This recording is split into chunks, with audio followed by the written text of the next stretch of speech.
Welcome everyone to Buddhist Center. It's wonderful to be here tonight talking about Lama Tsongkhapa's stages of the path to enlightenment that we keep talking about over and over and over again, and particularly the section on bodhicitta, where we're learning about the 7-point cause and effect for realizing the mind that aspires to enlightenment. And we've been looking at great compassion now for quite some time. And before we go any further, let's try to set our motivation in the best possible way that we've been trying to do week after week. And that is the motivation of bodhicitta, the desire to become a Buddha for the sake of all sentient beings.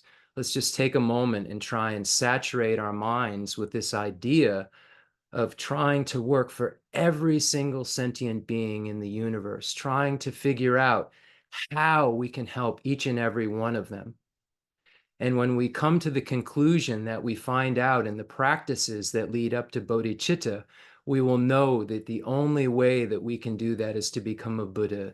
And the only way we'll learn how to become a Buddha is by engaging in learning, reflection, and meditation. And right now we're engaging in learning. We're acquiring the wisdom arisen from hearing. And this is what we need to do in order to eventually arrive at this state where we'll day and night be working for others' welfare. And this desire to work for others' welfare will produce the immense amount of joy in our own minds.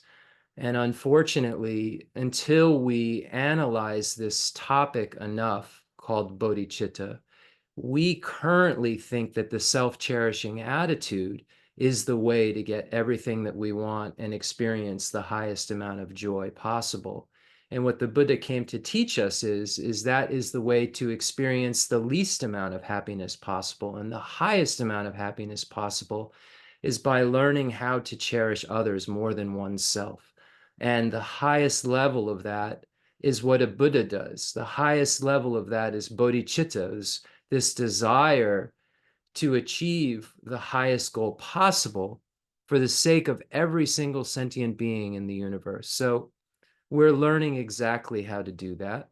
What we're doing tonight will be a cause for us becoming bodhisattvas. And by thinking even in a contrived way that I want to become a Buddha for everyone's sake, this contrived way of thinking will eventually turn into an uncontrived, spontaneous way of thinking, in which that way of thinking will be our only way of thinking, and it will guide us in a way that doesn't falter all the way to complete, unsurpassable, true, complete enlightenment. So may I become a Buddha for the sake of all sentient beings. I'm attending this teaching this evening in order to become a Buddha for the sake of all sentient beings.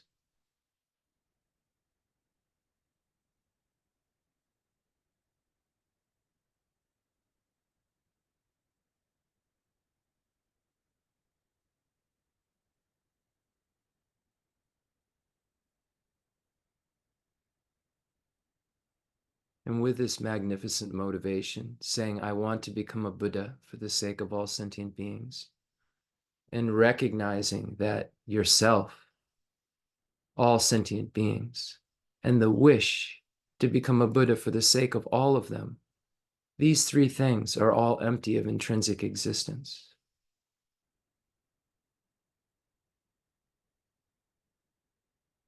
Are empty of an objective mode of existence.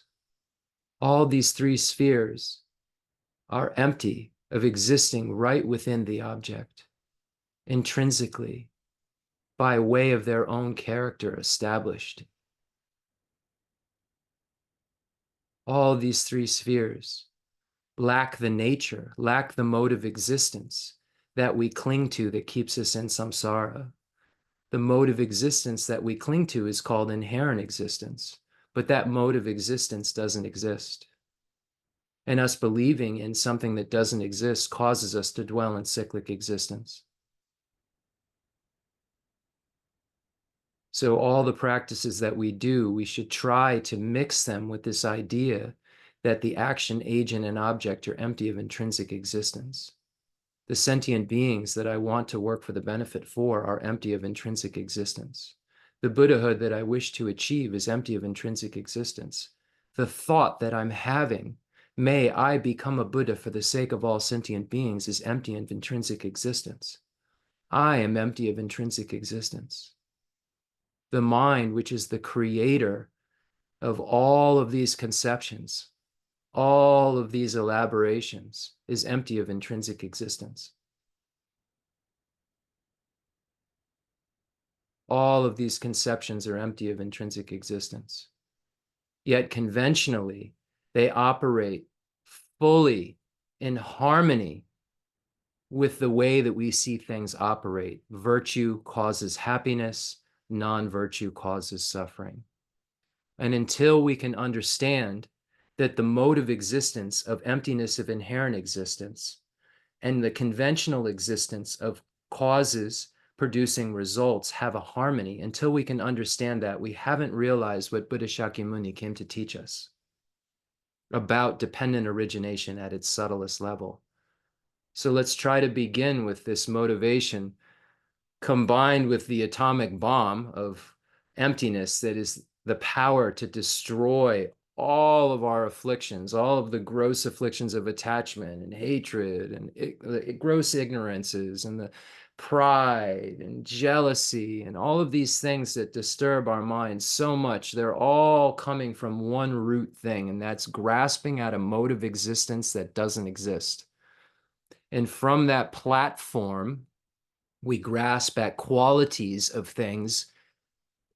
First off, the things that have a mode of existence that doesn't exist, and then we build a mode of existence of qualities on top of an object that have a mode of existence that don't exist. And then from there, we make decisions based on a misconception. So here we're trying to see that interdependence, dependent origination, meeting is the only reality that makes any sense. And it's because of that reason that everything is empty of intrinsic existence. All phenomena are empty of intrinsic existence because they dependently originate.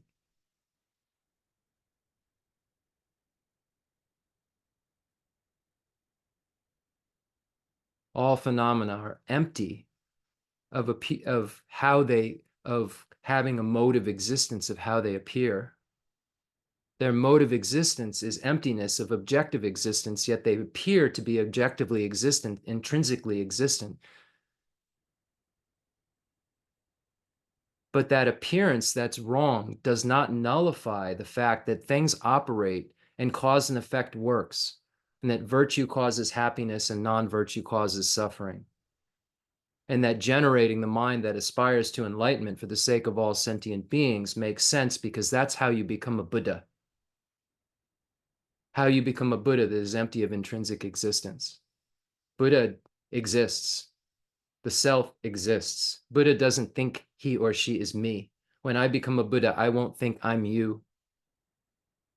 I just will know the mode of existence is emptiness of inherent existence, not only from an apprehension perspective, but also from an appearance perspective. And simultaneously, while that's kind of the realization of emptiness that a being would have, a Buddha can see how things function through cause and effect at the same time, and see the functionality of it whilst having a direct perception of their emptiness. That mind that's having the direct perception of their emptiness can also see the conventionality, not appearing in an intrinsic way, but see the actual subjective conventional existence and know how to help sentient beings that appear like an illusion.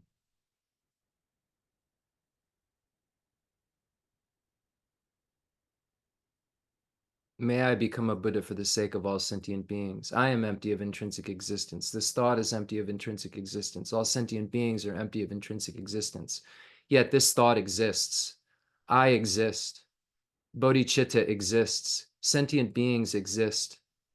And until we can make these two statements, that I am empty of intrinsic existence. The thought, may I become a Buddha for the sake of all sentient beings, is empty of intrinsic existence. Sentient beings are empty of intrinsic existence. Buddhas are empty of intrinsic existence. Until we can say that and then know that at the same time, I exist, Buddha exists, this thought exists, bodhicitta exists. If you can somehow explain how both of those things are true at the same time, then you have realized the thought of the Buddha. If you can explain how things exist and how cause and effect works and how seeds produce sprouts, while those seeds and sprouts are empty of intrinsic existence, empty of intrinsic production, empty of intrinsic other. These are all very advanced topics, but why not say them so that we can investigate them? Why not think deeply about them so we leave imprints in our mind? We shouldn't be scared we'll fall to nihilism with these things I'm saying, because the first thing I said is that I exist, the thought exists, bodhicitta exists, the Buddha exists, sentient beings exist. They just don't exist the way I think that they do. The mode of existence is emptiness of intrinsic existence. May I, who is empty of intrinsic existence, who appears like an illusion, become a Buddha who is empty of intrinsic existence, who appears like an illusion, for the sake of all sentient beings who are empty of intrinsic existence, who appear like an illusion. And when I generate this mind that is empty of intrinsic existence, that just appears like an illusion to be intrinsically existent, this mind will make me a bodhisattva that's empty of intrinsic existence.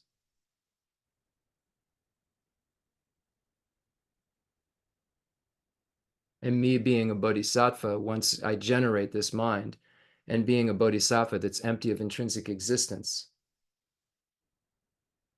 can both be in harmony if we understand the two sides of the coin of conventional and ultimate truth.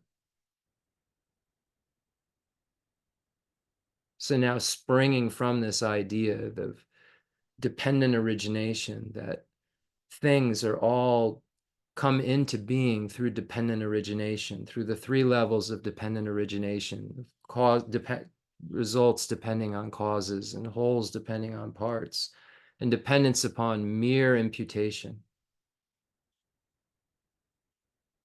All things are arising in this fashion. And because they're arising in this fashion, we can say that their arisal itself negates that they don't exist. And their dependence shows that they don't intrinsically exist. There's no absolutism there. So we see that dependent arising here, when we think of these three levels of dependent arising, we show how things have a mode of existence that is existence that's not intrinsic existence. And the mode of existence is dependent origination. And that mode of existence of dependent origination is the opposite of what we see. And that's an independent existence.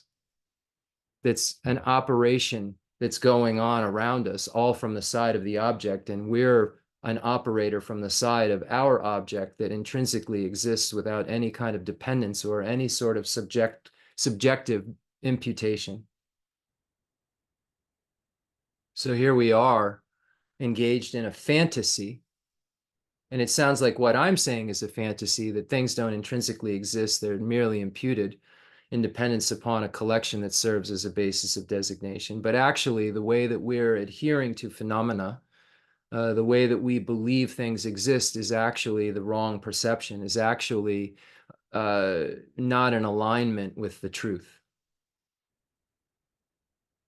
So with this very quick understanding of the kind of thing that we're trying to arrive at, that phenomena dependently originate. And then when we arrive at this fact, we say that phenomena are empty of intrinsic existence because they dependently originate, because they are dependent arising. They're empty of an independent existence that's separate from a designating consciousness. Yeah. Rinpoche would always say that things are merely imputed. There isn't anything that intrinsically exists from the side of the object.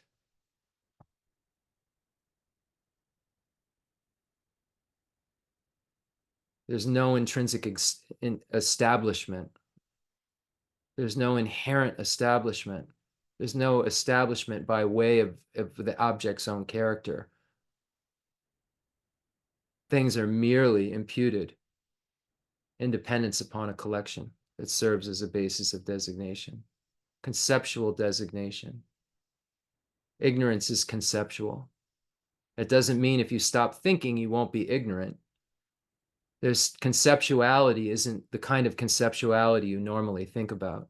It's a conceptuality where we're generating pictures and terms in our minds that we're putting together and believing are actually the referent of the thing that we're picturing. Yeah. We think it's the actual thing. When we see something and then think about it, we think our mind is actually looking at the thing we're thinking about, when it's just created a picture that's eliminated a bunch of stuff about the thing that our eye consciousness actually saw in the case of an eye consciousness.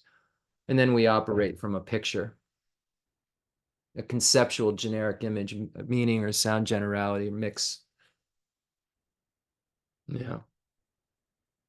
So we imagine the beings in the front of us who figured out how to get out of this chaos that the self-grasping ignorance creates, and the chaos and sadness and lack of happiness that the self-cherishing attitude creates. We imagine these beings in space in front of us who've gotten out, who've had their minds purified, they've distilled their minds. These beings have figured out the process of distilling their minds of the afflictive obstructions and the obstructions to omniscience. The afflictive obstructions that keep us bound to samsara, that keep us suffering over and over and over again, and the obstructions to omniscience that block us from the highest amount of happiness possible. A subtle self-cherishing attitude that lingers around still in the mind of a individual liberation vehicle foe destroyer is what keeps them from achieving the highest amount of happiness possible in knowing all phenomena. So we see that the self-grasping ignorance is our enemy, and the self-cherishing attitude is our enemy. And the beings that we're imagining in the space in front of us have figured out who the real enemy is and who the real enemy isn't. Generally speaking, we as sentient beings look towards external enemies, and we point our fingers at external circumstances, external things that we can say are the reason why we're unhappy. We can say that this person is the reason why I'm unhappy. But we never look at the real cause of our unhappiness, and that's the self-grasping ignorance coupled with the self-cherishing attitude that binds us to states of unhappiness and limited states of happiness. Even in the state of a foe destroyer who's not a Buddha, there's a limited state of happiness because the mind isn't able to expand to all sentient beings as the Buddha's mind is, because the subtle self-cherishing attitude is still present. So if we want to achieve what the beings we're imagining in the merit field in front of us have achieved, those incredible beings like His Holiness, the 14th Dalai Lama, imagining like my root teacher, Namgyal Khensur Geshe Wangdak Rinpoche, inseparable from Aryatara herself, and Geshe Lobsang Gonpo Rinpoche and Demolocha Rinpoche, Khensur Lobsang Gyatso Rinpoche, and holy beings like Gen Jeffrey Hopkins, Gen Nenden Jambal Drapala Rinpoche, who's passed from our world. All of these beings we're so fortunate to have had in our world, and beings like His Holiness the Dalai Lama, who's in our world, and Geshe Dorji Damdul, who's in our world, and Umse, Drepung Loseling Umse Geshe Agha, who's in our world and guiding us. We're so fortunate. And Geshe Yeshe Tapke Rinpoche, we're so fortunate. And whoever else you're imagining, who you feel is a guide, who you feel is an enlightened being, who you feel is your root Lama, who you feel is your protector. When we look at Acharya Dignaga's quote of the expression of worship from the Pramana Samuccaya, where it says, this protector. It speaks of the Buddha being a Jop, being the protector. And we know that these beings that are in the space in front of us are really our refuge, really our protectors, because we want certain things and they've achieved those things that we want. We're so fortunate to have these holy beings in our world, whoever you feel protection from.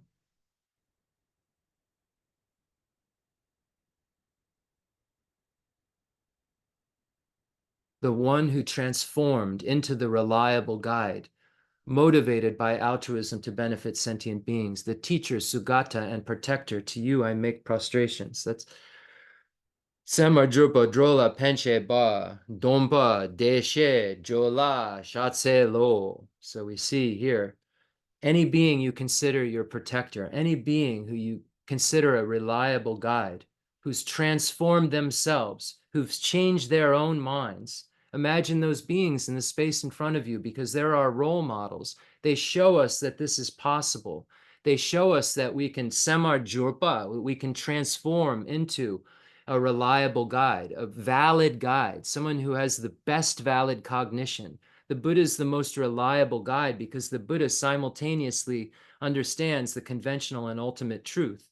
This is the most reliable, the most valid cognition that anyone can have, because he or she can cognize everything. And he or she is coming from a place of great compassion. Compassion is important in the beginning, the middle, and the end. So that great compassion that made the bodhisattva a bodhisattva carries through all the way, keeps the bodhisattva going, and then at the state of Buddhahood creates the helpingness that the Buddha has. And the wisdom realizing emptiness is what the Buddha had to do to be able to help sentient beings. He had to realize this emptiness. The teacher, what was going to need to be taught. Teacher is just short for the wisdom realizing emptiness in this case. The one who transformed into the reliable guide, motivated by altruism to benefit sentient beings. The teacher, the wisdom realizing emptiness. Sugata, the one who's gone to bliss, who's eliminated all faults and has all the excellent qualities. And protector. We look at the Buddha's realized all of his own benefits when we say Dejin Shepa, the one gone to bliss. And the Buddha's realizes all sentient beings' needs are, is in the position to be, take care of all sentient beings by this japa, this protector state, that the Buddha has, because the Buddha knows exactly what we need, because the Buddha did exactly what we need to do. We have a mind that's in the nature of clear light and unsullied. The stains that are in it are adventitious. We find in Acharya Dharmakirti's Pramadavartika Karika. We find this quote. So we have to figure out how to unsully our mind. And our mind is sullied by the shiji, nuji, by the afflictive obstructions and the obstructions to omniscience.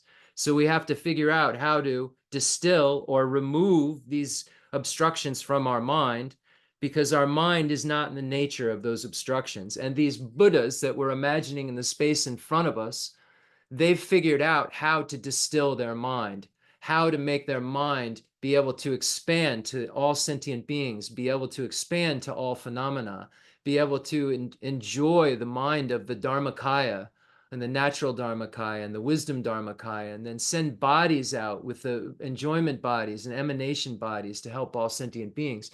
These are the kind of beings that we're imagining in the space in front of us. And by implanting in our mind that these are the kind of beings that we want to become in all of our lives, we will always connect with the accurate Dharma.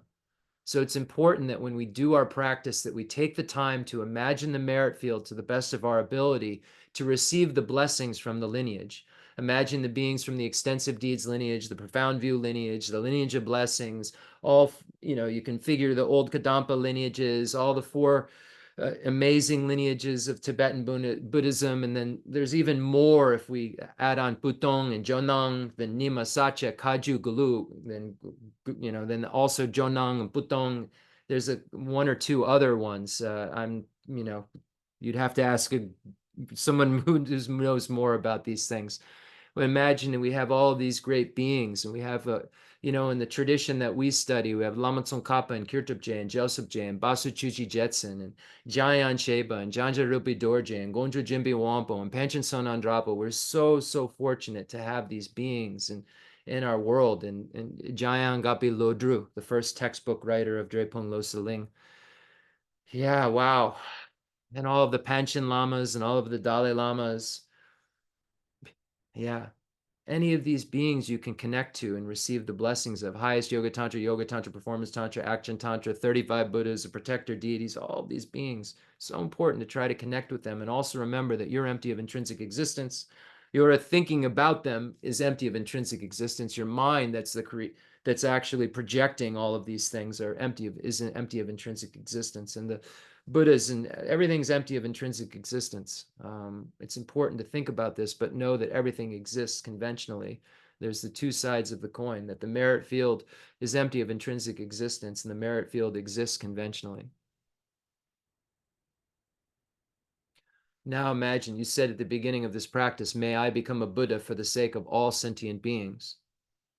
Now imagine that you bring all sentient beings here to be your guest, and we're relying on the practices that we've been learning over and over and over again. We started learning, 25, 28 years ago with Namgyal Khensur Geshe Wangdak Rinpoche, and we're still learning them now. We're relying on the practices of the 7-point cause and effect for realizing the mind that aspires to enlightenment and equalizing and exchanging self with others practice, the equanimity practice, to try to invite all sentient beings to be our guests, imagining our friends and then imagining strangers and then imagining those beings that we find difficult and seeing how our mind reacts to the various types of beings. Because our mind can't have any bias. Nobody with bias ever became a Buddha. Part of the Buddha's excellent quality is that this great compassion has as its object of observation, that the Buddha's object of observation of his or her compassion is every single sentient being in the universe without bias. And if you don't see all sentient beings with affection, you could never, ever do that. And if you have any kind of a biased attitude, you could never, ever see the person who you dislike in a biased way with affection. So here we have to change this concept, and we do so by relying on the practices, by relying on the meditations that we go over in the Lamrim Chemo and the Panchen Losang Chuji Jetson's Lamrim and Panchen Losang Yeshe's Lamrim and Pabunka Rinpoche's Lamrim, and we really, the Lama Tsongkhapa's Lamrim Chemo and Lamrim Din, the medium stage is the path to enlightenment. And then, of course, the Lamrim Duden, the medium stages. All of these texts are just such gold. And if we familiarize ourselves with it more and more and more, these practices that we do will become even more and more realistic. Because when we become a Buddha, we'll be able to connect to every single sentient being in the universe. We'll have the ability to do so if those sentient beings have the condition ready for us to help. And we'll know exactly when that is once we become a Buddha. Right now, we're so limited. We don't know exactly how to help folks. We try our best. We fail miserably a lot of times. We try to give advice, but we aren't clairvoyant, let alone omniscient. So we're really handicapped in terms of helping. So we're learning how to become less handicapped. And even the Bodhisattva is still handicapped in terms of helping and sees the next step forward as the needed step forward in order to become a better helper. We just want to find a feel good, but the Bodhisattva is trying to move forward to become more of a better helper and a better helper, because we don't even know where all sentient beings are. we say we want to become a Buddha for the sake of all sentient beings. We can't even locate like more than 1% of them. If that's even like accurate, probably not even 1% of all sentient beings. If we were able to count all of the bugs in the human area, if somehow there was a machine and then all of the humans, 8 billion or something, right? We still would be at like 1%. I know that's hard to kind of think about, but we're thinking about creating a mind that is so big when we say, may I become a Buddha for the sake of all sentient beings, and say, this is bodhicitta, and this is the mind that I want to get. This is the main mind, the sosem that I'm going to get, is this bodhicitta. But when we think about what that means and how that means that I have to be able to like try to make my mind figure out how to help each and every one of those beings that I don't know where 99% of them are, we see the task at hand, and we see why Lord Atisha says without clairvoyance, you're really not going to be a great bodhisattva, and why as we go through the pathways, we see that every skill that we're trying to get becomes for the sake of others. And that's how we achieve our highest amount of happiness. So imagine we're bringing all sentient beings here. And then after we get through the ones that we know, in Kamala Shila's stages of meditation, we know that it says it's very important. It's in the Lamrim Chemo that we imagine beings we know, real beings, not the beings on Pluto we don't know about, or the 99% we don't know about. We have to work with the 1%, and we don't have that machine to count the bugs. So we're really, really limited. We're working with like Kala, my dog there. Lori's in the room over there. My neighbors are over here. I go to the supermarket and I see folks, and I'm doing various things in my life, and there's some difficult people, and I see the TV and there's folks I see, or wow, that's a difficult person. And then I see the TV and say, oh, that's a great person. And then I see how my mind's reacting. And these are really, these are the kind of meditations that we do in our lives when we're walking around. But this is where we start to be able to later expand our minds out in such a way that we can get to each and every single one of them. So we should be practicing this kind of thing. Like if we're at the supermarket, if we're doing the 7-point cause and effect every day, we can start to look at those folks that we see in the supermarket that are strangers and say, wow, you are my mother and you are so kind to me. May you have happiness. May you be free from suffering. Everyone wants happiness. Everyone wants to be free from suffering. You're as important as me. Not saying this. Don't start pulling people. Don't say this out loud. Like, be like it says in the Lojong tradition, the mind training tradition, a yogi on the inside and just a normal Joe, just Joe Blow or Jane Blow, whatever, just the normal, ordinary, whoever on the outside, but on the inside, being, a practitioner. So it's super important that we are doing this and that we're trying to utilize this training that we're getting. This is training we're doing in every activity that we do. Whenever we see a bird fly by, I think that bird was my mother. They were so kind to me. They want happiness. They don't want to suffer. They're just like me. May they be happy. May they be free from suffering. I want to cause it. I want to cause their happiness. I want to cause their freedom from suffering. I'm going to take it upon myself. Yeah, I can't. I don't even know. That was a bird that just flew by. I wouldn't even know how to help that being, or the rabbit, or this, fill in the blanks, the person pushing the supermarket. I don't know what their problems are. I don't know what the key to their next step of spirituality is. I must become Buddha because of my handicaps in order to help them, because I've become convinced that the self-cherishing attitude is the key to all my miseries, and that this other cherishing attitude is how I can experience unlimited bliss forever.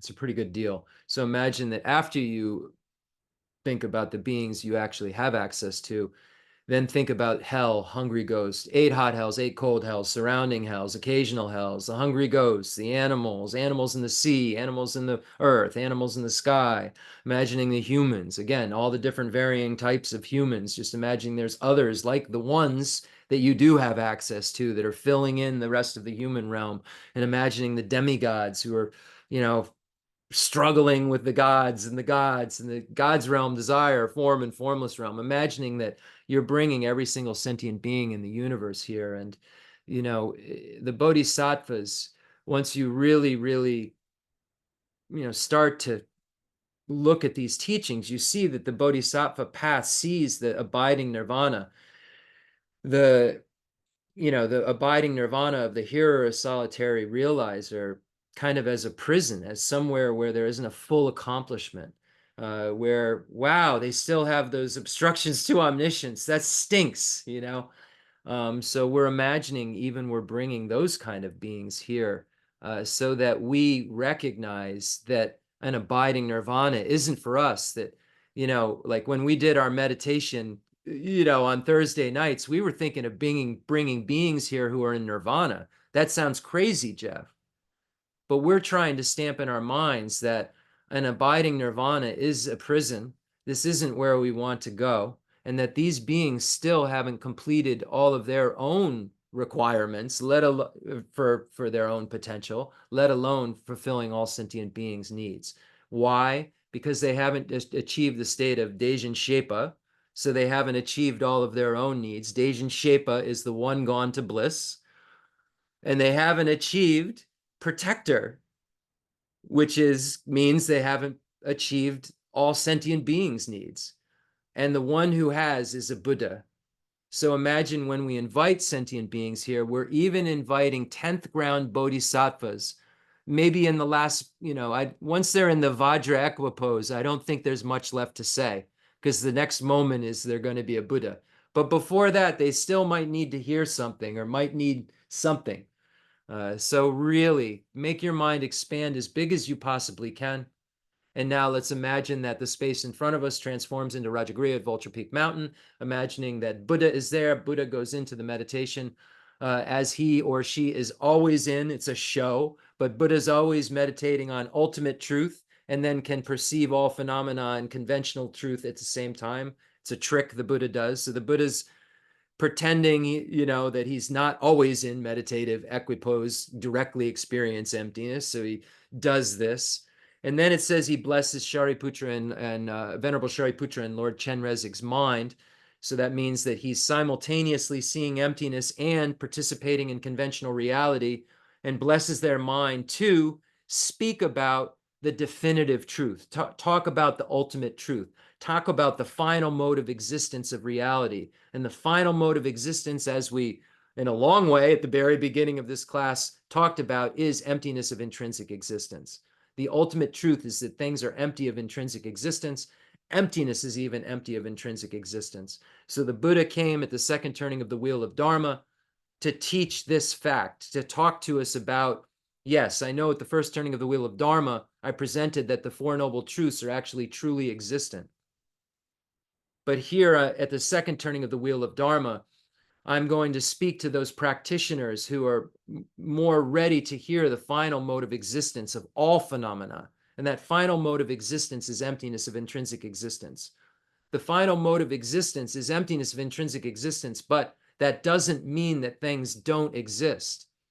It just means that their mode of existence is emptiness of intrinsic existence, but things exist. So this very, very subtle thing the Buddha came to tell at the second turning of the wheel of Dharma, and that's where he taught the Heart Sutra. And I really encourage everyone, if you're going to study emptiness and you're going to look at these statements of negation, these non-affirming negative statements that are being made in the Heart Sutra, I beg you to receive teachings from a qualified teacher on what this means, because there's way too many people out there now teaching emptiness incorrectly, teaching that things don't exist, teaching that the self, full stop, doesn't exist, and that the Buddha came to tell us something that we basically don't exist, so chill out. And that's totally incorrect. The way that the Buddha came to tell us about modes of existence and emptiness of existence, inherent existence, is so incredibly subtle that it takes years of study and correct teachings, meeting with authentic teachings and complete teachings, to even get a gist of what the Buddha is talking about subjectivity and mere imputation and so forth, basis of designation and designated object. All of this conversation becomes necessary to understand what the Buddha was talking about at the second turning of the wheel of Dharma. And far too many people oversimplify this, read it, and think that, oh, it just means nothing. Oh, it just means I have to empty my mind out of all thoughts. And then if I do that and I just get to spaced out, then that's emptiness. This kind of like flow I've heard people describe. And this is absolutely incorrect. Emptiness is a non-finding of something that we think have thought is there since beginningless time. But that non-finding isn't of the existence of an object. It's just a non-finding of the mode of existence of all objects that we think is there. We think that these things are from their own side and everything's setting itself up, and it doesn't require crutches, right? But unfortunately, everything around us is requiring crutches that we don't recognize. They're requiring the causes and causes to bring them into being, and they're requiring all of these parts coming together, and then there's a whole. But really, at the end of the day, they're requiring me taking all that stuff I just told you that we're going to call a basis of designation and merely imputing this or that independence upon the collection that serves as the basis of designation.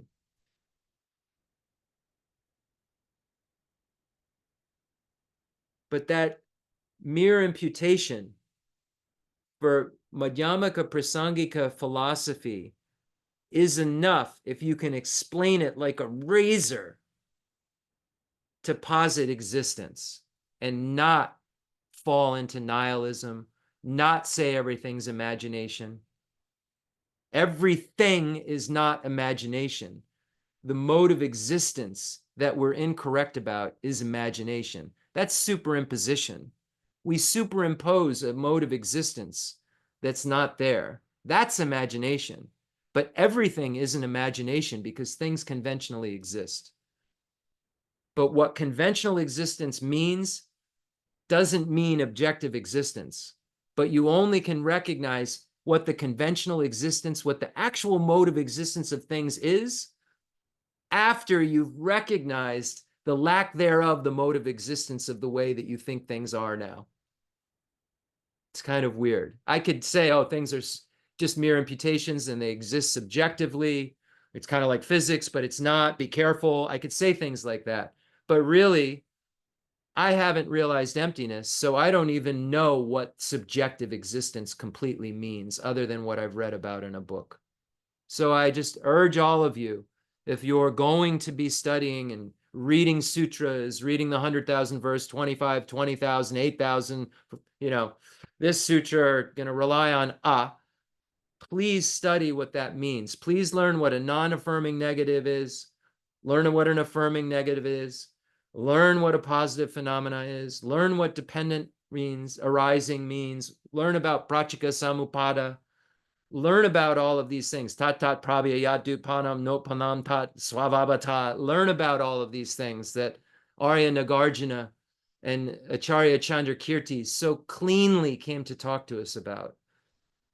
But don't be satisfied with just brief explanations, because brief explanations do not explain the Heart Sutra.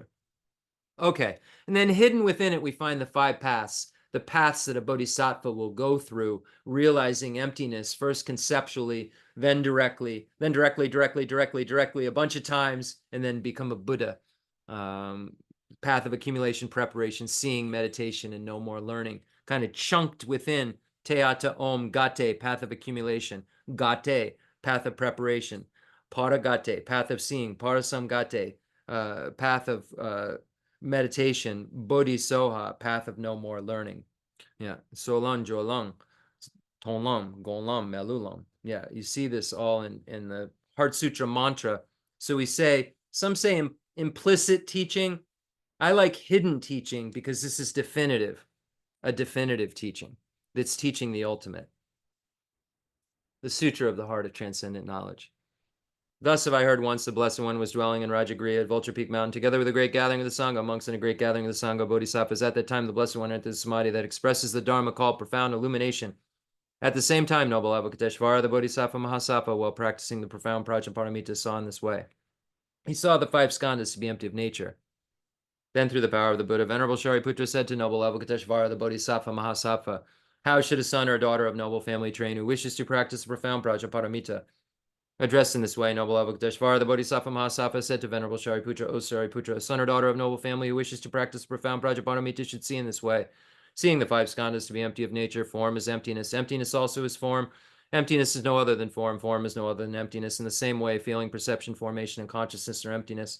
Thus, Shariputra, all dharmas are emptiness, their own characteristics. There is no birth and no cessation. There is no impurity and no purity. There is no decrease and no increase. Therefore, Shariputra, in emptiness there is no form, no feeling, no perception, no formation, no consciousness, no eye, no ear, no nose, no tongue, no body, Mind, no appearance, no sound, no smell, no taste, no touch, no dharmas, no I, dhatu, up to no mind, dhatu, no dhatu of dharmas, no mind, conscious, dhatu. No ignorance, no end of ignorance, up to old age and death, no end of old age and death, no suffering, no origin of suffering, no cessation of suffering, no path, no wisdom, no attainment, and no non-attainment. Therefore, Shariputra, since the bodhisattvas have no attainment, they abide by means of Prajnaparamita. Since there is no obscuration of mind, there is no fear. They transcend falsity and attain complete nirvana. All the Buddhas of the three times by means of Prajnaparamita fully awaken to unsurpassable, true, complete enlightenment. Therefore, the great mantra of Prajnaparamita, the mantra of great insight, the unsurpassed mantra, the unequal mantra, the mantra that calms all suffering, should be known as truth, since there is no deception. The Prajnaparamita mantra is said in this way: there is no obscuration of mind, there is no fear. There is nothing concealing the way things really are. That thing concealing the way things really are disturbs our mind, really. Therefore, the great mantra of Prajnaparamita, the mantra of great insight, the unsurpassed mantra, the unequal mantra, the mantra that calms all suffering, should be known as truth, since there is no deception. There is no deception. The thing that's concealing the way things really are, is our ignorance. There's no deception when we look at the realization of emptiness, because it's the way things actually are. A non-finding of inherent existence is the way things actually are. The Prajnaparamita mantra is said in this way: Teata Om Gate Gate Paragate Parasangate Bodhi Soha. Thus, Shariputra, the Bodhisattva Mahasattva, should train in the profound Prajnaparamita. Then the Blessed One arose from that samadhi and praised noble Avalokiteshvara, the Bodhisattva Mahasattva, saying, Good, O son, noble family, thus it is, O son, noble family, thus it is. One should practice the profound Prajnaparamita just as you have taught. And all the Tathagatas would rejoice when the Blessed One had said this. Venerable Shariputra and noble Avalokiteshvara, the Bodhisattva Mahasattva, that whole assembly in the world, its gods, humans, asuras, and Gandharvas, rejoiced and praised the words of the Blessed One. Kala jube nejo damba ne nguje du junga yi du du jenju baba lama yi bu jinzi ne zong gandro zo la ja zelo aga zamara jajanda razamara aga zamara jan aga zamara jan aga zamara jajanda razamara ya ve de ada on gade gade barazanga de budizo baba ganje zani ga ye de me do je laba do je me ba do je shewa do je dagi ba je me do be je dan je dinga ye zo again don ja je je wa da me do ne be jan dan wa da don ba do ni mon zon zo je da ji de jan den da de le jo. The fundamental ground is scented with incense and strewn with flowers, adorned with Mount Meru, the four continents, the sun, and the moon. I imagine this as a Buddha land and offer it. May all sentient beings enjoy this pure realm. Holy Lamas High, wrap the sky of your Dharma bodies in massive clouds of knowledge and love, and let them pour upon the earth of your disciples as we are ready. A shower of rain, the teachings deep and wide. I send forth this jeweled mandala to you, precious Guru. Sanje Jadan Zaji Janan La Janju Badu Dani Jazu Ji Dagi Ji Ji Ji Bezanan Ji Dela Benji Zanje Duba Sho Sanje Jadan Zaji Janan La Janju Badu Dani Jazu Ji Dagi Ji Ji Ji Bezanan Ji Dela Benji Zanje Duba Sho Sanje Jadan Zaji Janan La Janju Badu Dani Jazu Ji Dagi Ji Ji Ji Bezanan Ji Dela Benji Zanje Duba Sho. From Sachin Kongan Nimpo's Parting from the Four Attachments. If you are attached to this life, you're not a spiritual practitioner.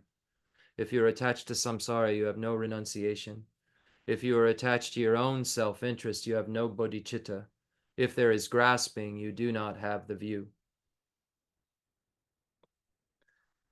All right. It's so great to see all of you. I'm so glad we're here tonight talking about bodhicitta. This is the main topic for this evening. I know we had kind of a long introduction, but I appreciate all of your kindness for coming to listen to these teachings. And so I guess we'll read the foundation of all good qualities, the source of all my good, before we get started. And then this evening, what I plan on doing is just giving a quick summary of what we've looked at in the topic of great compassion from Lama Tsongkhapa's great treatise on the stages of the path to enlightenment in terms of the general outline. And then we're going to go right to Panchen Losang Yeshe's Swift Path to do the meditation on great compassion. So I won't really interject much in that meditation. We'll just do it as a meditation. And if it goes a little over, I apologize, because I'd like to end the great compassion section of the 7-point cause and effect this evening so we can move on to altruism, extraordinary attitude next week, and then spend however much time we need to spend on it. we've been spending a lot of time on each of these and using all of the different commentaries that we can find. The fifth, His Holiness, the Ngama Luzon Gyatso, the great fifth Dalai Lama, and the great third Dalai Lama, and seventh Dalai Lama's commentaries, and Panchen Losang Chuji Jetson and Panchen Losang Yeshe and Pobonga Rinpoche's just beautiful commentaries. And then looking at the sutras sources for all of this information, and looking at Acharya Dharmakirti's Pramana Karika to prove these beginningless continuum, so that we can even say all beings are our mother. We've been really doing a lot of work, and I hope it's paying off in your meditation practice. So the source of all my good is my kind Lama, my Lord. Bless me first to see that taking myself to him in the proper way, or her, is the very root of the path. Grant me then to serve and follow him with all my strength and reverence, or her. Bless me first to realize the excellent life of leisure I found just this once is ever so hard to find and ever so valuable. Grant me then to wish and never stop to wish that I could take its essence night and day. My body and the life in it are fleeting as the bubbles in the sea froth of a wave. Bless me first thus to recall the death that will destroy me soon, and help me find sure knowledge that after I've died, the things I've done, the white or black, and what those deeds will bring to me, follow always close behind, as certain as my shadow. Grant me then to be ever to be careful to stop the slightest wrongs of the many wrongs we do, and try to carry out instead each and every good of the many that we may. Bless me to perceive all that's wrong with the seemingly good things of this life. I can never get enough of them. They cannot be trusted. They are the door to every pain I have. Grant me then to strive instead for the happiness of liberation. Grant that these pure thoughts will lead me to be watchful and to recall what I should be doing. Grant me to give the greatest care to make the vows of morality, the pradimoksha vows, the essence of my practice. They are the root of Buddha's teachings. I have slipped and fallen into the sea of this suffering life. This is the stanza we've been focusing on. Bless me to see that every living being, everyone my own mother, has fallen into. Grant me then to practice the wish for enlightenment, to take on myself the task of freeing them all. So here, this is the section we've been on for months on aspiring bodhicitta, and we haven't finished the 7-point cause and effect yet for realizing it. Bless me to see clearly that the wish itself is not enough, for if I am not well trained in the 3 moralities, I cannot become a Buddha. Grant me then a fierce resolve to master the bodhisattva vows. Grant that I may quickly gain the path where quietude and insight join together, one which quiets my mind from being distracted to wrong objects, the other which analyzes the perfect meaning and the correct way. Grant that once I've practiced well the path that is shared and become a vessel that is worthy, I enter with perfect ease the way of the diamond, highest of all ways, holiest door, to come inside for the fortunate and good. Grant that me to know with genuine certainty that when I've entered thus, the cause that gives me both the high attainments is keep my pledges and my vows most pure. Grant me then to keep them, even if at the cost of my own life. Bless me next to realize the crucial points of both the steps, the essence of the secret ways. Grant me then to practice as the holy ones have spoken, putting all my effort in and never leaving off the practice of the 4 times, highest that there is. Bless me, grant me that the spiritual friend and all my true companions in this quest, the spiritual friend who shows me this good road, and all my true companions in this quest live long and fruitful lives. Bless and grant me that the rain of obstacles, things within me or outside me that could stop me now, stop and end forever. And all my lives may I never live apart from my perfect lamas. May I bask in the glory of the Dharma. May I fulfill perfectly every good quality of every level and path, and reach then quickly the place where I become myself, the one who holds the diamond. Okay. All right. So we've been looking at the 7-point cause and effect for realizing the mind that aspires to enlightenment. Again, this is passed down from Buddha Shakyamuni to Lord Maitreya to Arya Sangha, his half-brother, Acharya Vasubandhu, down through the extensive deeds lineage to Lama Salimpa, and Lord Atisha, and Master Drontompa, and then the old Kadampa lineages, and then basically trickles down to us. We're so fortunate to have this set of instructions passed down in the extensive deeds lineage that we've been studying so hard to really try to understand how to produce the realization of bodhicitta within our mind. Not just say things, not just say like things that sound good, not just try to get around like some high lamas so that we can somehow get some weird blessing we think that we can get without studying.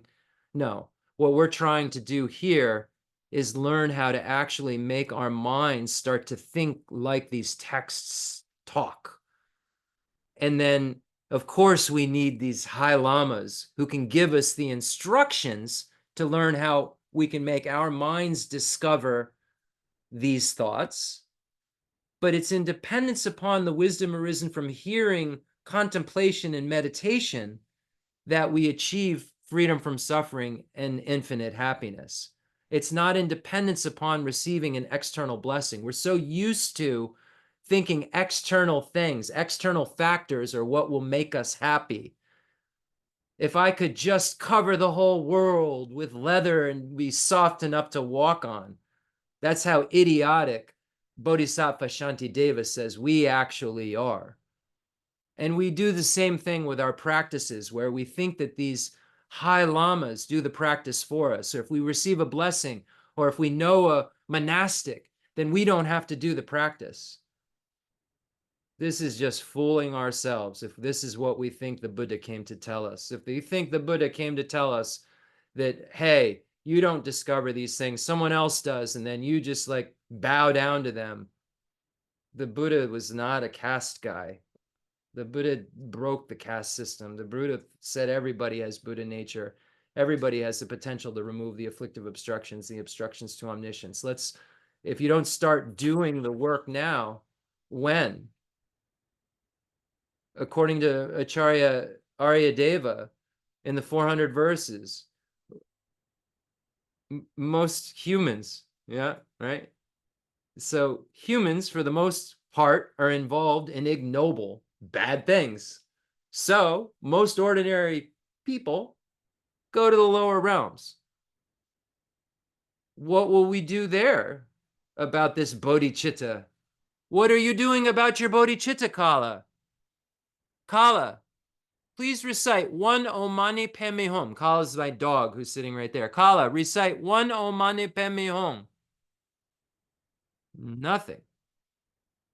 Kala, things are empty of intrinsic existence because they dependently originate. Like a seed produces a sprout. Like a sprout depends on a seed. Yeah. So then what will we do? We have this opportunity where what I'm saying to you makes sense. And if what I'm saying to you makes sense, it's because your mind likes what makes sense.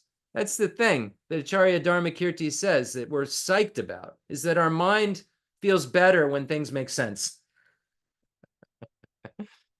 So this stuff makes sense. So if we can figure out how to make our minds work like this material talks, then our minds will feel better because this makes sense.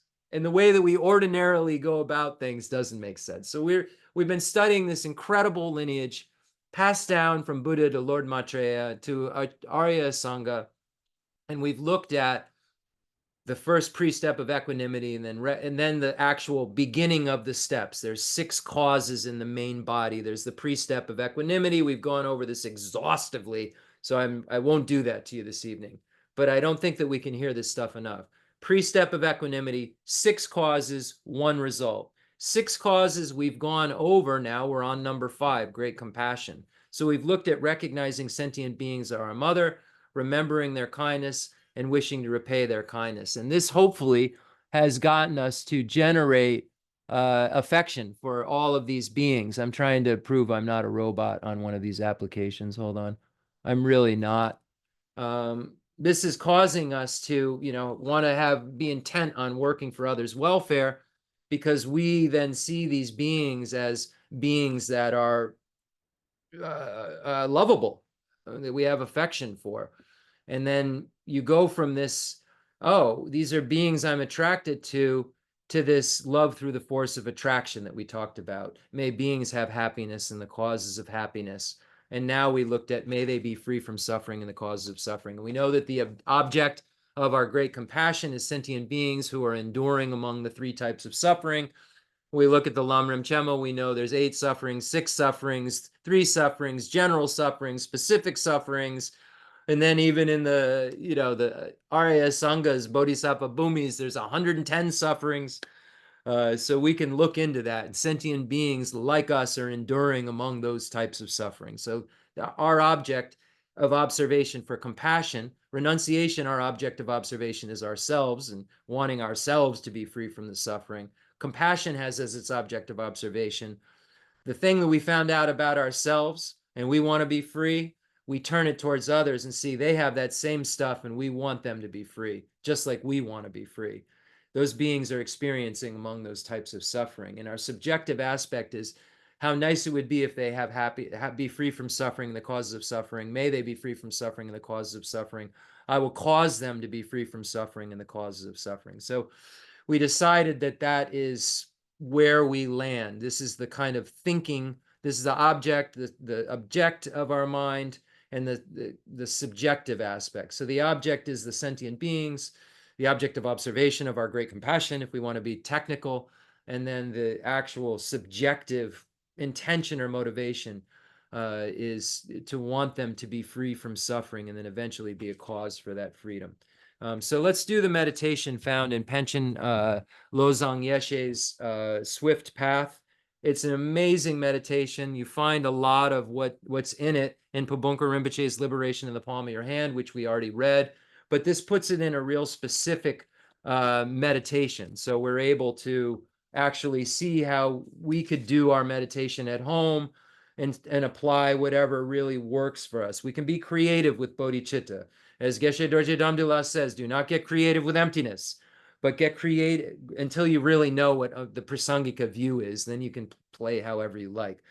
But you can get creative with bodhicitta and see how it affects your mind. See what makes your mind move closer towards this idea of wanting all sentient beings to be free from suffering and the causes of suffering, and being a part of that process somehow, wanting to be a cause for that. Because this kind of great compassion, we learn the differentiating factor is that it creates the basis for the arisal of Loksam, this extraordinary attitude or altruism. It comes from this Ninji Chempo, then comes Loksam. If you have immeasurable compassion, like hearers and solitary realizers have, this isn't going to create Loksam. This won't serve as the basis for you to get altruism, which makes you become a bodhisattva. This is why the kind of compassion that hearers and solitary realizers have doesn't produce bodhicitta, doesn't produce laksam. It doesn't produce altruism, and altruism is what causes bodhicitta. In both the 7-point cause and effect for realizing the mind that aspires to enlightenment and the equalizing and exchanging self with others practice passed down from Buddha Shakyamuni to Arya Manjushri to Arya Nagarjuna and Bodhisattva Shantideva. We'll talk about that in a month or so. So let's do the meditation here. So again, imagining that we have all sentient beings here with us. Don't break that part of the meditation if you can throughout the whole class. Just keep imagining that you've brought these beings here who are getting this nectar-like Dharma that Buddha Shakyamuni came to teach us, and imagining the merit fields in the space in front of us. And because the Panchen Losang Yeshe combines the sutra and the tantra path, because the Tibetan, path, Lama Tsongkhapa's path is very integrated, kind of the integrating sutra and tantra throughout the whole time.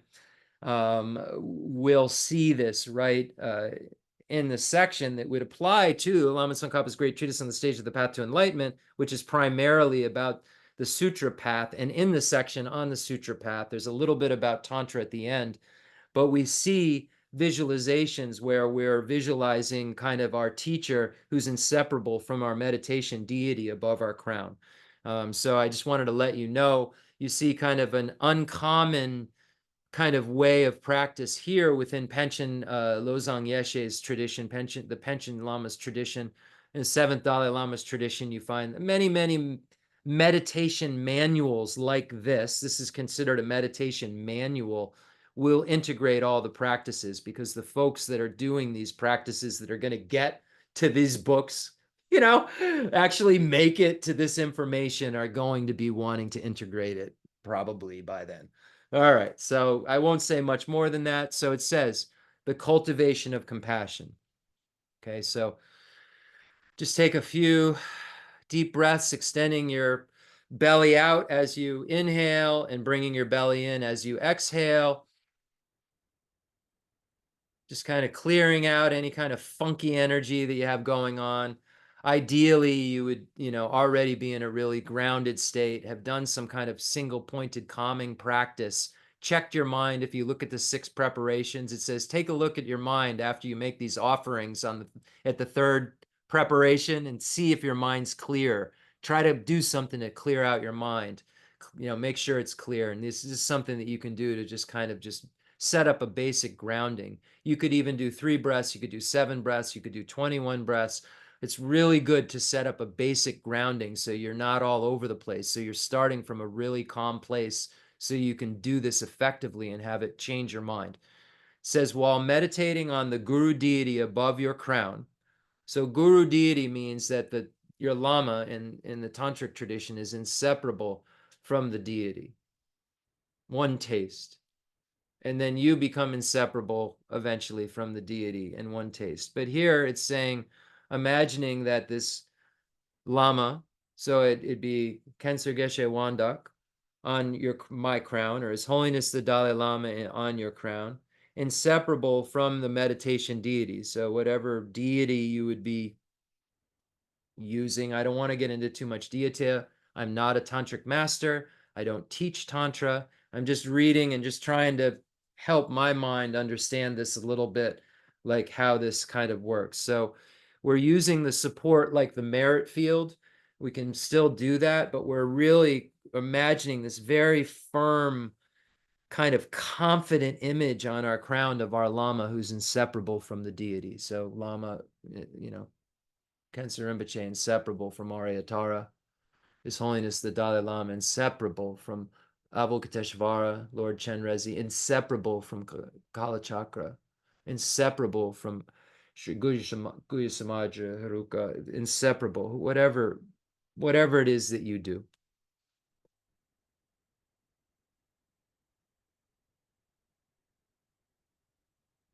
So we imagine that. Begin by visualizing migrating beings in despair. Okay, so now from here, I'm just going to read it as a meditation. Begin by visualizing migrating beings in despair, such as a sheep under the butcher's knife.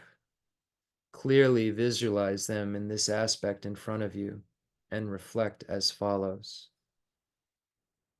With their limbs bound, their chests are slit open. They are fully conscious of the butcher's hand thrust in, and their life force begins to be severed. Staring at the butcher's face with glassy eyes, despair washes over them. If only they could be free from all suffering and the causes of suffering. May they be free from all suffering and the causes of suffering. I will see to it that they are free from all suffering and the causes of suffering. Guru, deity, please bless me that I may do so. Then think, from having made supplications in this manner, 5 streams of 5-colored nectar along with light rays descend from the body of the Guru deity above my crown, permeating my body and mind and all those other sentient beings around us. They cleanse us of the misdeeds and obstructions we have amassed since beginningless time, and in particular those misdeeds and obstructions that prevent us from developing compassion. The realization of compassion for sentient beings in despair is produced in our mental continuum. And these light rays that we're imagining white light rays that are connected to Vairocana, blue light rays connected to, when we look at the 5 Buddha families, Buddha, Vairocana, the white light rays, blue light rays connected to Buddha Shobhya, yellow light rays connected to Buddha Ratmasambhava, red light rays connected to Buddha Amitabha, and green light rays connected to Buddha Amoghasiddhi. So we see these light nectars that are coming down to ourselves and all sentient beings. White light rays and nectars, blue light rays and nectars, yellow light rays and nectars, red light rays and nectars, and green light rays and nectars. So it says, having made supplications in this manner, streams of 5-colored nectar along with light rays descend from the body of the Guru deity above my crown. Streams of white, blue, yellow, red, and green. This is a visualization that will repeat, so I wanted to give you the foundation for it. White, blue, yellow, red, and green, 5 colored rays, streams of 5 colored rays, representing the 5 Buddha families.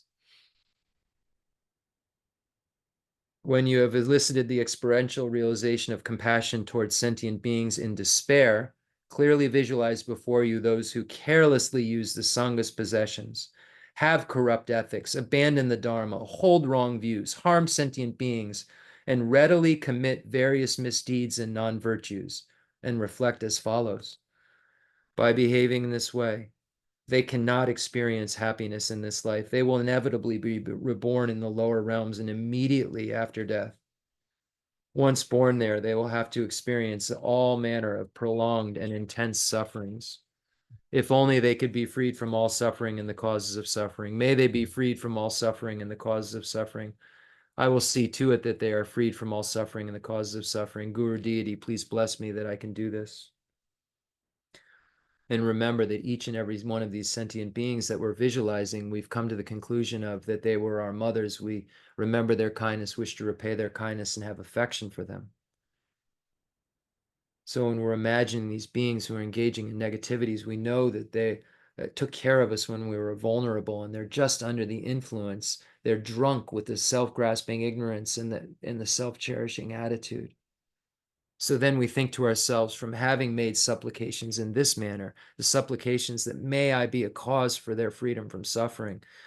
Again, five colored light rays and nectar descend from the body of the Guru deity at our crown, permeating our body and mind and of all other sentient beings around us, cleansing us of all the misdeeds and obstructions we've amassed since beginningless time, and in particular those misdeeds and obstructions that prevent us from developing compassion.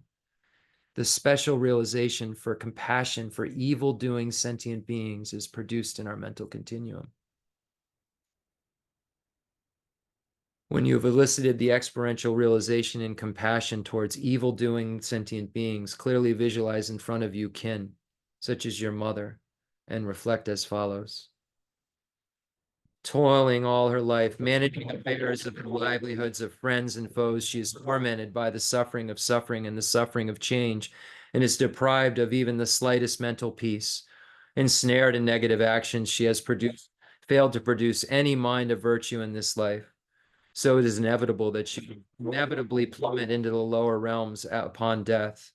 Once rebirth there, once reborn there, she will have to come to experience all manners of prolonged and intense suffering. If only she could be freed from suffering and the causes of suffering. May she be freed from suffering and the causes of suffering. I will see to it that she is freed from suffering and the causes of suffering. Guru Deity, please bless me that I can do this.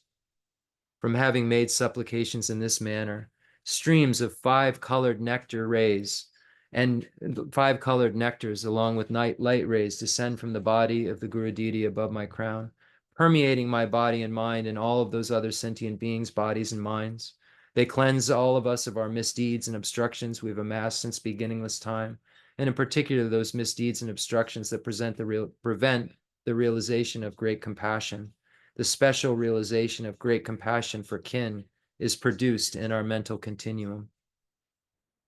Once you have elicited the experiential realization in compassion towards kin, such as your mother, meditate as before on neutral beings, or as we say, strangers, then difficult beings, beings we consider our enemies, and then extend it to all sentient beings.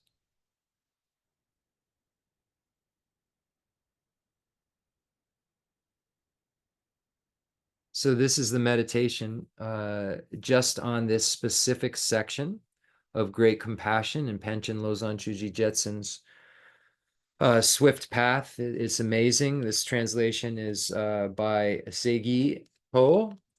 Beautiful, beautiful book. A great meditation manual. I highly recommend it. You also have Panchen Losang Chuji Jetsun's Easy Path. It's translated, I know, in the stages of the path teaching, what's it called? Stages on the Path and the Oral Transmission by the great Geshe Thupten Jinpa. translated and put this book together, Wisdom Publications. We find a lot of Lamrim manuals and Guru Yoga manuals and also Mahamudra manuals in this thick text. So you can find the other Panchen Lamas, the fourth Panchen Lama's text in there. This is the fifth Panchen Lama's Swift Path. And the difference is that this is a little longer. This has a little more information. It expands upon what the first Panchen Lama or fourth Panchen Lama, we know we know all about this. We talked about the history. The fourth Panchen Lama's text is a little shorter, more condensed. And the fifth Panchen Lama, or second, depending on how you're ordering it, has just a little bit more information for us to work with to try to help change our minds. What all this is just information that various meditators decided that after they meditated on various root texts, there was some helpful hints that they kind of came about while they were meditating. I said you can be creative with bodhicitta. They kind of came to conclusions in their meditations and found some hints and found some tricks and found some things that they could extract from, the sutras and some of the other Indian commentaries that give it another flavor that might not be found in some of the other teachings. And we know that the fifth Dalai Lama says that all of the instructions found in Bodhisattva Shantideva's Guide to the Bodhisattva Way of Life, which we generally speak about being the equalizing, exchanging self with others practice, are found in the 7-point cause and effect for realizing the mind that aspires to enlightenment. So it's amazing that we have all of these commentaries written to get us closer to understanding how that could ever possibly be true, when we see that there are really different techniques that we're employing to generate bodhicitta. So that's enough out of me for this evening. I appreciate your patient listening. I hope that this enhances your practice and that you look into some of these things. I don't have the kind of time or the great expansive knowledge to be able to dive into the 5 Buddha families and what each of these mean and how these light rays colors are connected to them. But I encourage you, once you get to a place where those meanings are needed, to go to really qualified lamas, really qualified teachers, and come to understand more and more about these things. So, all right, thank you so much. And let's conclude with the mandala offering and dedication prayers. And again, I'm only able to give this instruction because someone's listening. And I'm not like an egomaniac thinking that I could possibly really, really be helpful. I already said I don't have clairvoyance, but what I do know is this really helps my mind. And if, you're anything like me, which I think some of you are because you keep coming to listen, then I think that, it'll help your mind too, because there's nothing like unique about my mind. It has some factors that are I have a little more problems in some areas than others, and you have more problems in areas than others, right? But the nature of my mind and the nature of your mind and the nature of Buddha's mind, in terms of its essence, in terms of its clear light nature, is the same. Fundamental ground is scented with incense and strewn with flowers, adorned with Mount Meru, the 4 continents, the sun, and the moon. I imagine this as a Buddha land and offer it. May all sentient beings enjoy this pure realm. I dedicate whatever virtues I've collected for the benefit of the teachings and of all sentient beings, and in particular for the essential teachings of Venerable Azandaba to shine forever. I send forth this jeweled mandala to you, precious Guru. Any mistakes that I've made, may they be purified by the mantra of Vajrasattva. I don't think that I made any mistakes, but we can imagine that as I'm reciting the Vajrasattva mantra, the Vajrasattva is in the space in front of us, or if you have the initiation, you can imagine yourself as Vajrasattva, but I imagine Vajrasattva in the space in front of me, and imagine that blue light rays and nectars descend down, transforming into ohms, purifying our body, and red light rays and nectars descend down and form ahs, red ahs, purifying our speech, and blue light rays and nectars descend and turn into homs, purifying our mind. White om, red ah, blue om. Ready? Om benza sada samaya manu balaya benza sada zena vajita dida me baba zuto kaya me baba zubo kaya me baba anuratu me baba zaba zidi me brayacha Sabagama Suchi Megi Tam Shuyam Guru Hom Ha Bhagavan Zava Dada Gata Benza Mame Monga Benza Baba Mahazamaya Zava Ome. May we always be protected by Paul and Lama. Jorama Jorama Jorama Denjo Galaraja Morama Jadaja Dendro Hong Jo. I dedicate all this virtue to emulate the knowledge of the hero Manjushri, and likewise Samantabhadra as well. With whatever dedication is praised as supreme, by all the conquerors who traverse the 3 times, I also dedicate all my roots of virtue for the sake of auspicious deeds. Jambel Baba Jeda Jemba Dan Gondu Zambo Dean Dejin De Deda Gonji Jesu Dalo Jegewa Deda Danje Radung Odu Zonje Bejewa Danje Ji Ngowa Ganla Jodung Aba De Dajin May the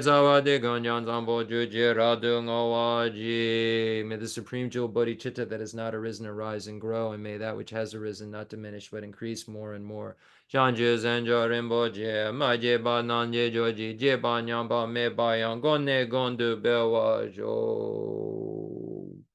Through this virtuous action, may I quickly achieve the state of a Guru Buddha and lead every sentient being into that enlightened state. In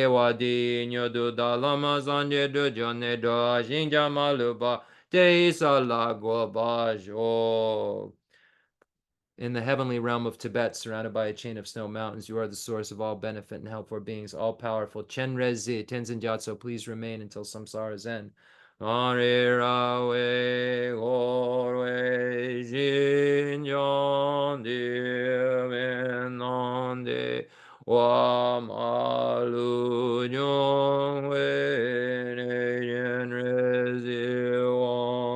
Tenzin Yazoi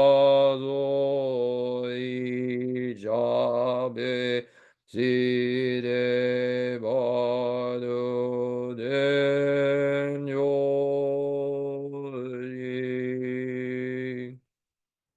Prayer of supplication to Namgyal Khensur Geshe Wangdak Rinpoche, my root teacher, who passed away a few years ago, and may he swiftly return to guide all of us in all of our lives, so that we can achieve the state that he achieved, which was such a happy state, a state of peace, a state of absolute care for others, that really, really made him so different than most other people that I ever met.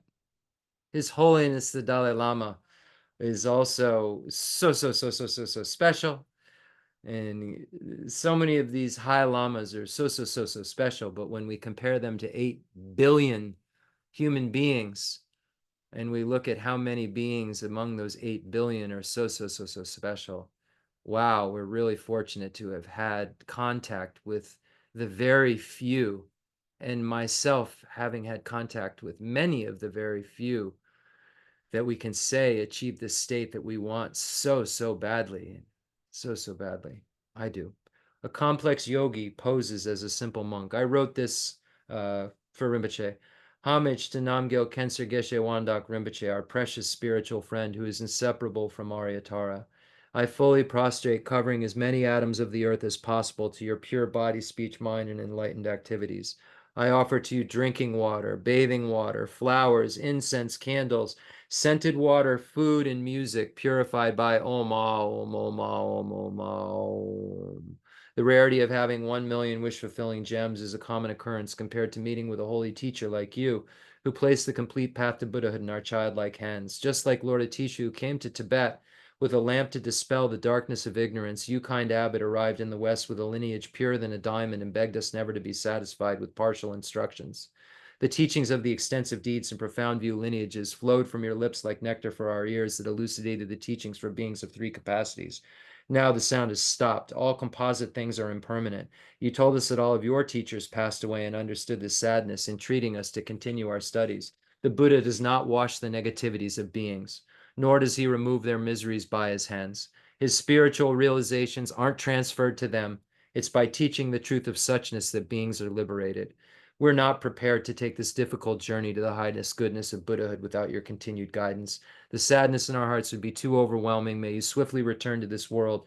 Take care of us in all of our lives, wherever we may be, and never leave our hearts and crowns.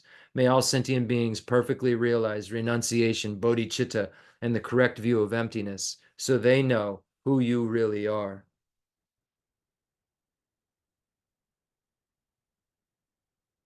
Okay. Thank you so much for your patient listening. We'll see you next time. Appreciate you all so much.